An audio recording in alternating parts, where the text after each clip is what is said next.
was in Vietnam, came home to bury his sister. He was a interesting past in that he didn't really have parents because both parents, one was murdered and the other died of cancer when he was about 8 or 9. He lived he had family, he had all these mothers in Dixon, Illinois. There was a little small black side of town. And so he came out to the hospital and said, I'm the guy you don't want to meet. I know you don't want to meet anybody. And to be honest with you, I felt sorry for him. So I thought, okay, I'll go out. The guy's sister died.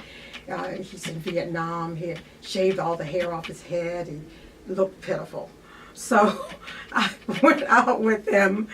And of course, you know, I did end up marrying this guy. But then I left there and went to Northwestern University. Well, by then I was smarter. I was not used to the cold and snow. And Evanston, Illinois was what they had, the blue laws. I think they're called blue laws, where you couldn't have alcohol in town. You had to cross Howard Street and go to Chicago to get alcohol. A very, very conservative town, very wealthy town. They did not have graduate housing. I went out one weekend in the snow, and when they closed the door and said, we just rented, I went back to Dixon, Illinois, and I called Northwestern and said, look, you've admitted me. And there were maybe, I'm not sure the number, maybe 30 or 40 African Americans at that time at Northwestern. And so they said, okay, we'll find housing for you. So they did. And I ended up in this place for this international house, more or less. They were all families from different countries, and they were people who couldn't find housing. And me and a couple of other African students and black students. It was just a conglomerate of people. And so I went to Northwestern. I did not go back to Dixon, Illinois. I got a job in Chicago at a hospital because I had to pay back. Part of the process was that I would pay back the money by working for the Department of Mental Health for 2 years. And so I obtained a position at at Chicago State Hospital for severely and profoundly handicapped and emotionally disturbed students, and worked there for a while. My husband and I, Jessie, and he was in Vietnam back and forth, but our relationship went on for about 5 or 6 years, and I married him, and then I came to Prince William County. You told an interesting story when you got married, when your mother and your sisters, I believe, came up to your wedding and they were dressed. Could you tell a little bit about that? Well, I hadn't thought about it very much, but it was a military wedding. What I didn't tell you probably was that I think back to how I guess I was not militant, but there was a black directory at that time with Jesse Jackson, and he had this black directory, the idea. And so when I got married here at Quantico on the base, I got my wedding outfits through all these black businesses.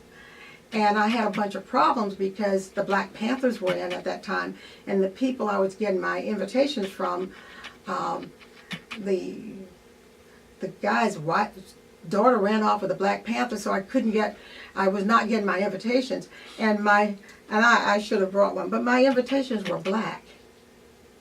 I know, strange, isn't it? My invitations were black with a silver profile of a person with an afro, because I had a fro at one point in time, and I realized that when I was at Northwestern, I'm sorry, going back, when I was at Northwestern, King was killed. And it was South Carolina State, Kennedy was killed. Go to Northwestern, Dr. King is killed, and I'm in Chicago, where I'm outside of Chicago, thank God, because they had the riots.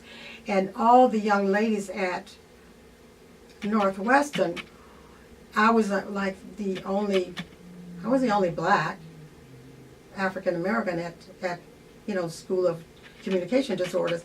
And they were all concerned and afraid because when they tore up the entire city, there were people. I remember one young girl there was her wedding was going to take place, and the place where she was going to have her wedding, who had her wedding dress, was burned to the ground, and they were all feeling sorry for her.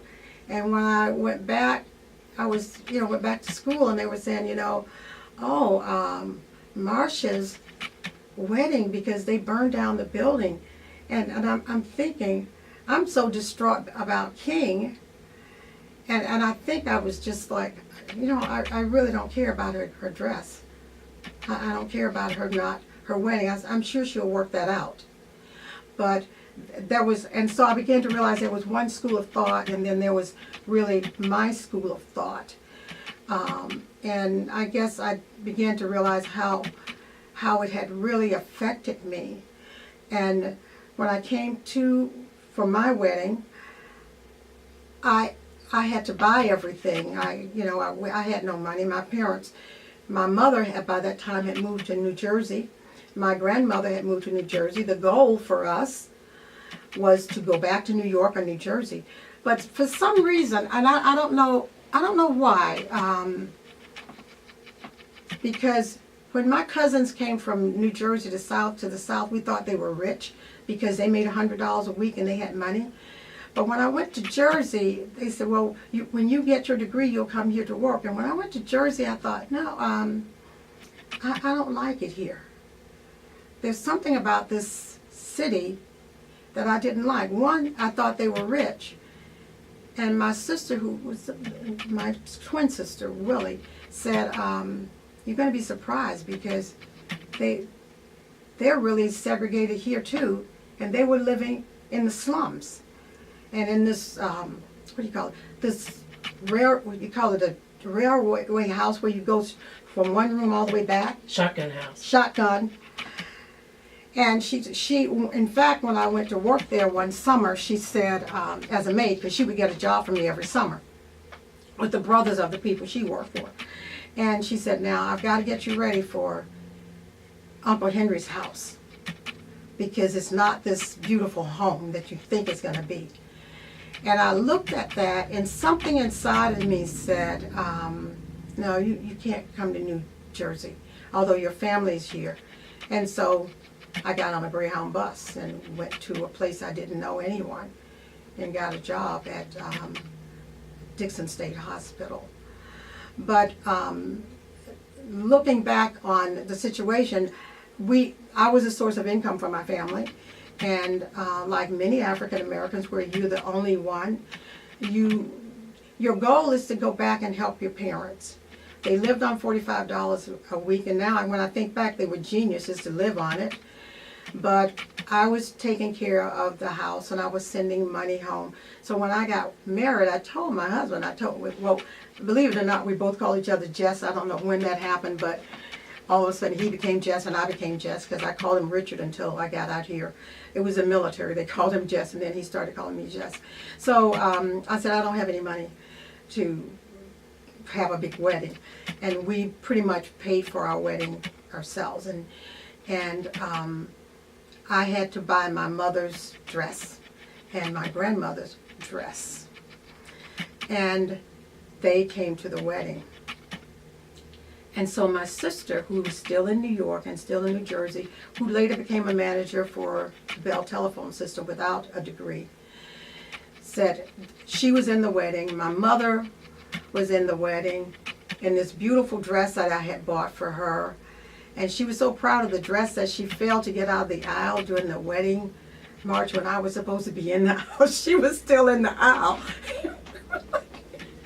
And Jessie looked back and said, like, Miss Gallman, sit down.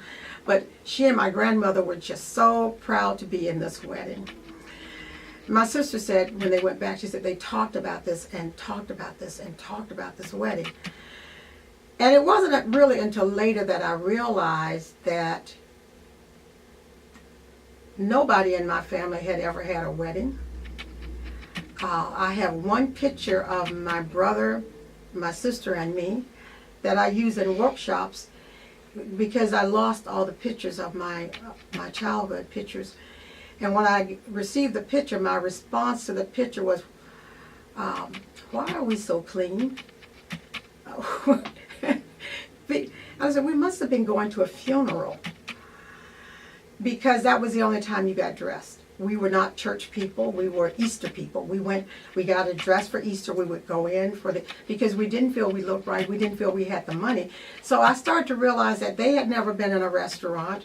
They had never been to any affair where they got dressed up except to go to a funeral. Their lives was really different. When I went to Charlotte, North Carolina, I had sisters, older sisters who went to Charlotte, North Carolina. And since I had never been in a hotel, and I don't know if this is going to be edited from this interview, but my sister's advice to me was the following: if a guy asks you to go to a hotel, say no. Because we had never been in a hotel. We'd never been allowed to go to a hotel. So she said, this guy said, would you like to go to a hotel? She said, oh, I'd love to. And when she got to the hotel, she realized his intentions. So she passed this on to me, like, do not go to a hotel. But they were just elated about the marriage. And my home has always been the home that everybody comes to for Thanksgiving. My husband said, my husband, who did not have a degree, the Marine Corps was a